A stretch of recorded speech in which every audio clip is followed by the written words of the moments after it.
एक बार भी आईना नहीं देखा, वो इतना आपके चेहरे का भाव भी इसी से झलकता है।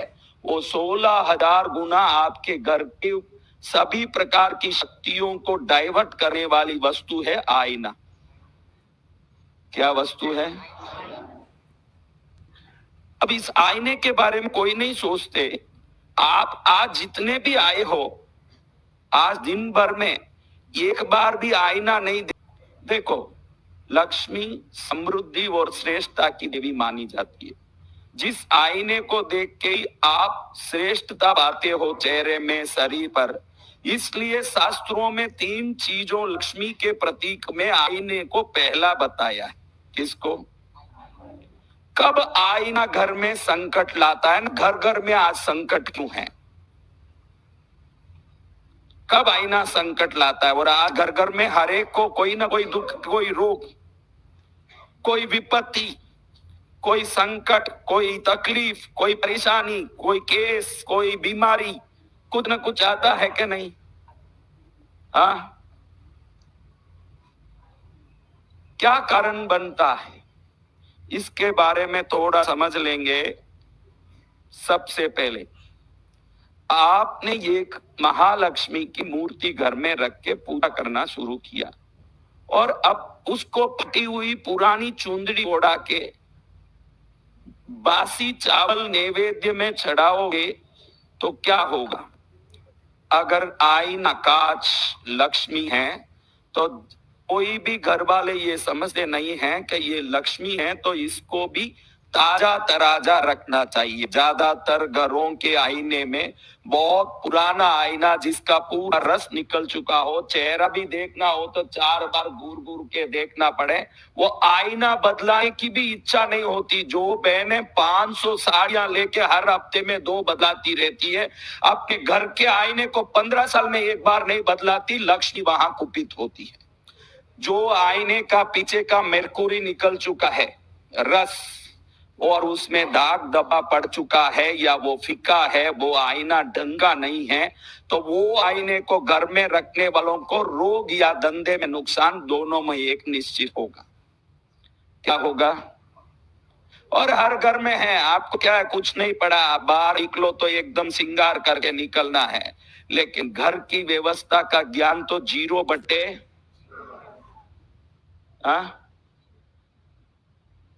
वो आईना सदा आपका बेकार है। अब सबसे बड़ा तकलीफ कब आता है? आज के जमाने में लोग डाइनिंग टेबल कहाँ होना चाहिए, पलंग कहाँ होना चाहिए, व्यवस्थाएं कैसी होना चाहिए। देखो, हमारे अरविंद भर कई समय से नॉर्थ में ही सिर रख के सो रहे हैं। मैं भगवान को पूछता हूँ कि ये आज भी कुछ कर पा रहे हैं। भगवान, कैसे ये संभव है?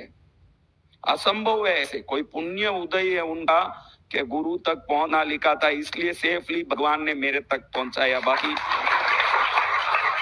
पॉसिबल नहीं है कि ऐसे रहे ना, पागल नहीं हो जाए, और पागल होके ही रहेगा आदमी। तो अव्यवस्थाएं आदमी को क्या कर देते हैं? हाँ, कुछ लोग हैं जो दूसरे को पागल कर देते हैं, वो अलग बात। मैं घर की बात कर रहा हूं कि घर कैसे पागल करता है। तो आप लोगों की शयन कक्ष की व्यवस्था कैसी होनी चाहिए, ये कितने लोगों को पता है? तो शास्त्र कहता है कि महालक्ष्मी शयन कक्ष में नहीं रहती। कौन शयन कक्ष में नहीं रहती? यानी आपके बेडरूम में आईना नहीं होना चाहिए। और हर घर में बेडरूम में ही आजकल ड्रेसिंग टेबल रहता है और बड़ा सा कांच लगा रहता है।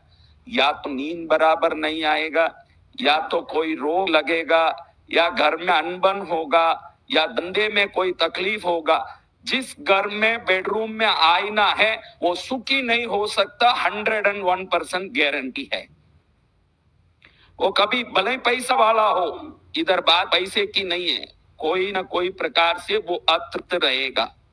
और हर घर में होता है, कोई अलमारा है बेडरूम में, उसमें आजकल अलमारे में कांच तो आता ही है, कांच लगा रहता है।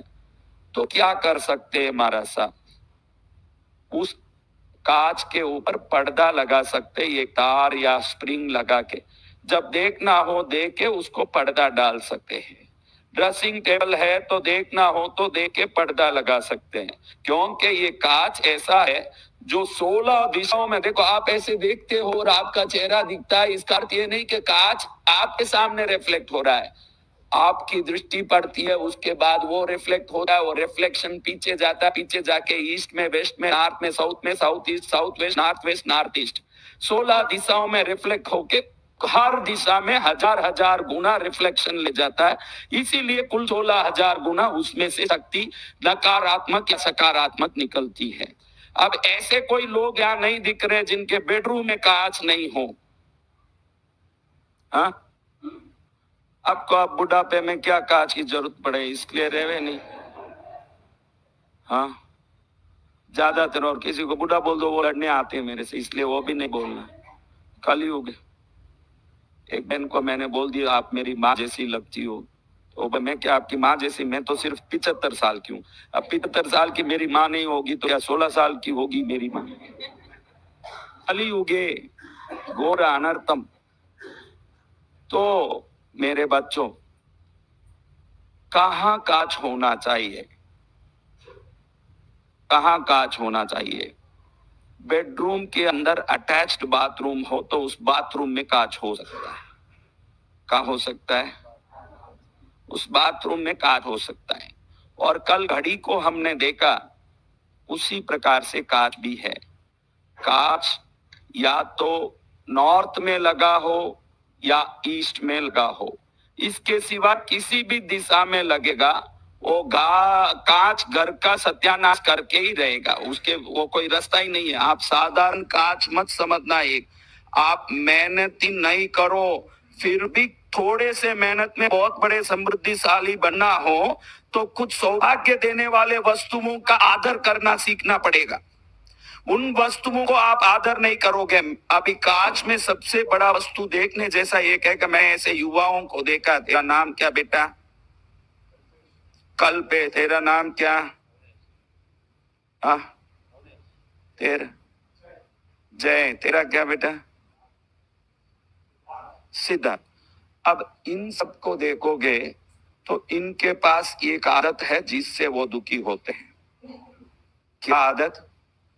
जब भी शेविंग करना होता है, एक टेबल पर कांच रखे होते हैं बच्चे। आज के युवाओं में अचानक एक कांच उठाएंगे और टेबल पर रख देंगे और ऐसे करके ऐसे ऐसे शेविंग करने लगेंगे। 99% लोगों का ये आदत है, वो कांच को झुक के देखते हैं। और जब भी आप कांच को झुक के देखते हो तो निश्चित ही आपके जीवन में पतन होगा, ये गारंटी है। वो कोई रास्ता ही नहीं। कांच साधारण वस्तु मत समझो। कांच का सही उपयोग समझ लिए तो हर दिन वो कांच आपको उन्नति की सीढ़ियों में ले जाएगा। वो मात्र आईना नहीं है, समृद्धि को देने वाला मां लक्ष्मी का प्रतीक है।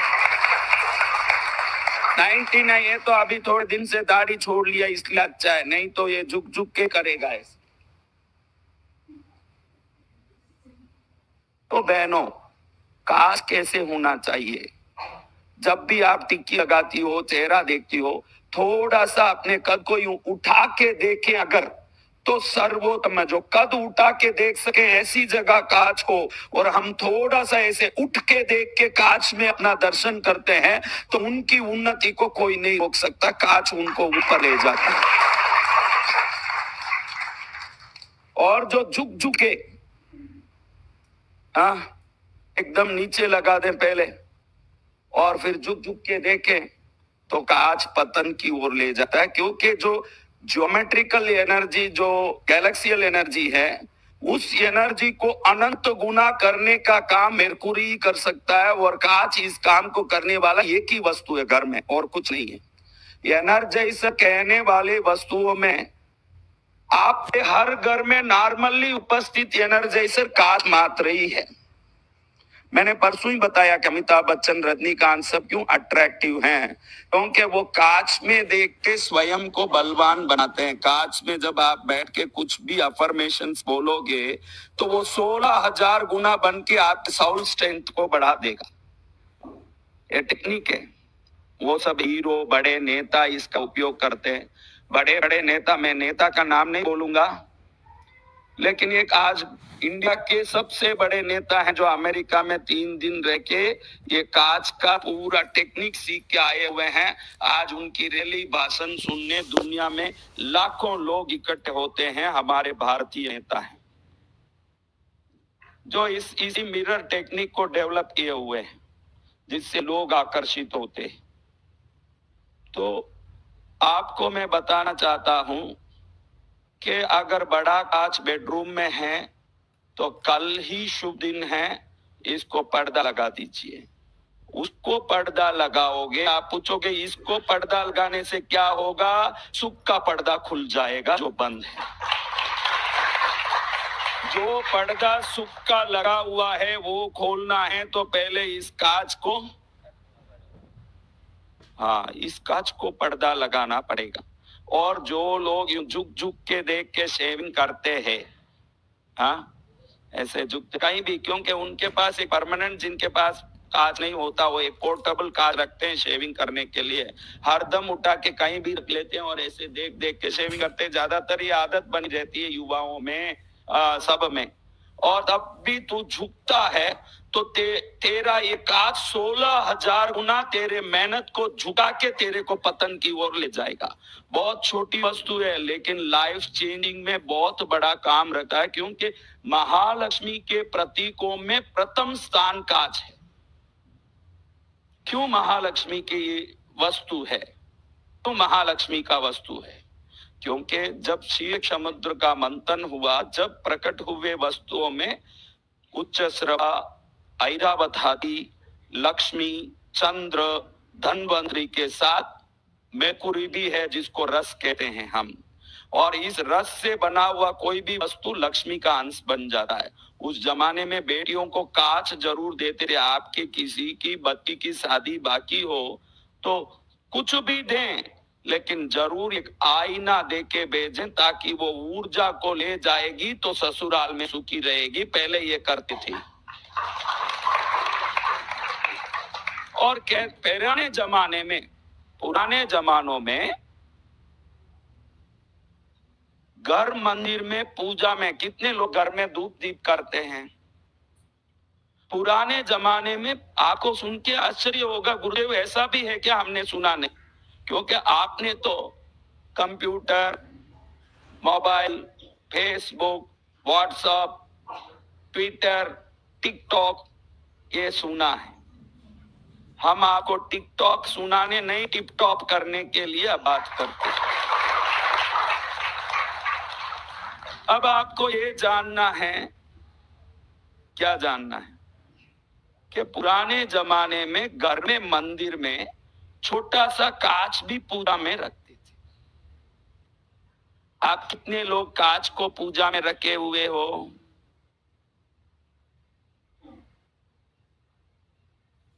एक छोटा सा कांच पूजा में रखने से आपके पूर्वज या कोई इष्ट देवता जिनकी 10 पीढ़ी पहले आपके पूर्वज पूजा करते हो, धीरे धीरे वो विलुप्त हो गया, आप भूले, आपको पता नहीं हो, वो घर में आके झांके कि भाई मैं हूं कि नहीं। अगर उनकी मूर्ति फोटो कुछ नहीं हो, अगर कांच हो तो उसमें खुद को देख के हाँ मैं हूं, मैं यहाँ हूं, खुश होकर के आशीर्वाद देते हैं कांच। जब भी वो कांच में देखेंगे उनको खुद दिखेंगे, वो कहेंगे कि मुझे भी रखा है इन्हें। जिनके पूर्वजों को प्रसन्न करना हो वो अपने घर मंदिर में कांच रखते थे। और जिनको कुलदेवी का पता नहीं है, कई लोग ऐसे हैं जो कुलदेवी को जानते नहीं कि हमारी कौन है कुलदेवी। कितने लोग जानते हैं, कितने लोग नहीं जानते। कोई एक आधे ऐसे हों तो उस घर में अपनी पूजा में छोटा सा कांच रखने मात्र से 1 महीना 48 दिन में चमत्कारी रूप से कुलदेवी का नाम पता चल जाता है। वो कांच वो देवी को लाके खड़ा कर देता है। जिसको कुलदेवी का पता ही नहीं हो वो कांच ही पूजा करें तो कुलदेवी प्रकट हो जाती है, क्योंकि कांच अपने जो निजी देवता हैं घर में उनको खींच के लाने की ताकत भी रखता है। क्या करता है? हाँ, अब कांच के बारे में बताएं तो 4-5 घंटा बता सकते हैं, क्योंकि ये कांच दुनिया का कोई भी काम करने का ताकत रखता है। अब आपके घर में कहाँ कहाँ कांच है? हॉल में है, पैसेज में है, बेडरूम में है, बाथरूम में है। तो ध्यान रखने जैसा है कि कांच कभी भी ईस्ट के वॉल में या नॉर्थ के वॉल में ही लगेगा। कहाँ लगेगा? बाथरूम में लगे तो अच्छा है कांच। कहाँ लगे? बेडरूम में होना नहीं चाहिए। कहाँ नहीं होना चाहिए? अलमारों में आजकल कांच लगा के देते हैं कंपनी वाले। कोई भी अलमारा खरीदो, एक साइड एक बड़ा कांच, एक साइड दरवाजा होता है, तो उसको पर्दा लगा के रखना चाहिए। जब देखना हो तो देख सकते हैं, वो खाली नहीं रहना। वो 24 घंटा, आप क्या 24 घंटा देखते रहते हो? तो बाकी टाइम वो पूरे ऊर्जा को ऐसे घुमा घुमा के पूरे घर की शक्ति को खींचता है। इसके घर में लड़ाई झगड़ा, दुख, रोग, संकटों, व्यापार में तकलीफ, ये सब प्रकट होगा अगर कांच व्यवस्थित नहीं हो। अब इस कांच को आप लक्ष्मी मानिए। क्या मानना है? तो लक्ष्मी को पुराना कपड़ा पहनाएं तो कितना मजा आए? हाँ, नहीं आए। तो कांच भी पुराना नहीं होना चाहिए। क्या पुराना नहीं होना चाहिए? कई घरों में इन चीजों का केयर नहीं है। औरत अपने कपड़े में सल है कि नहीं ये जरूर देखेगी कि भाई कपड़े में थोड़ा भी रिंकल तो नहीं आ गया। गुरुदेव का प्रवचन सुनने जा रही हूँ, कई महिलाएं आएगी, कोई देखेगी, हंसेगी। अरे इस कपड़े में एक सल आ जाएगा तो चलेगा। जीवन में सल नहीं आना हो तो व्यवस्थाओं का ज्ञान होना चाहिए। समझ रहे हो मेरी बच्चियों? अब आगे की बात करते। अभी एक बात इससे भी बढ़िया चीज जिसके बारे में कोई इज्जत नहीं रखा, स्वयं लक्ष्मी मानी जाती हो कोई चीज, कि वो खुद ही लक्ष्मी है। ये तो मैंने कांच को बोला कि ये लक्ष्मी का रूप है, लेकिन ये लक्ष्मी का रूप नहीं है, स्वयं लक्ष्मी है। तो वो है झाड़ू। क्या है? वो स्वयं लक्ष्मी है। अब आप बताओ कि आपको झाड़ू के बारे में क्या नॉलेज है? ये सुनते हैं, कितना नॉलेज है झाड़ू का? हाँ,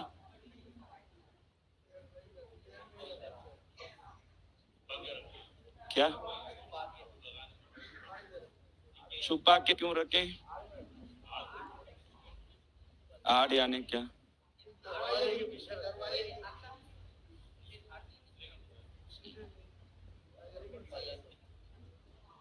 आपका ज्ञान अद्भुत होने से मैं आप सबका प्रवचन सुनने ही आया हूँ। क्यों इतने अद्भुत ज्ञानी नहीं होते तो मैं आपका सुनने आता कहाँ? अब सुनो मेरी बात। जो जो वस्तु श्रेष्ठता लाती है वो सब लक्ष्मी के अंश है। आज एक घर की शुद्धि, वो कितने बड़े करोड़पति का घर हो कि झोपड़ा हो, वो घर शुद्ध होके चमकता है झाड़ू से। किससे चमकता है? चमकता है। तो ये झाड़ू मात्र एक ही जगह हो सकता है घर में, दरवाजे के पीछे, न आड़ में, न उसके अंदर, न इसके आगे, न ऐसा नहीं है। झाड़ू को रखने के लिए आगमों में, पुराणों में, शास्त्रों में, इतिहास में एक ही जगह बताई है, वहीं झाड़ू रख सकते और कहीं नहीं रख सकते। वो है नॉर्थ वेस्ट कॉर्नर। उसके सिवाय घर में कहीं झाड़ू नहीं आ सकता। अगर और कहीं भी वो गया तो वो धन को खींच के नुकसान करेगा। वायव्य कौन? वायव्य कौन? उत्तर पश्चिम कॉर्नर, उत्तर और पश्चिम का कोना, उत्तर पश्चिम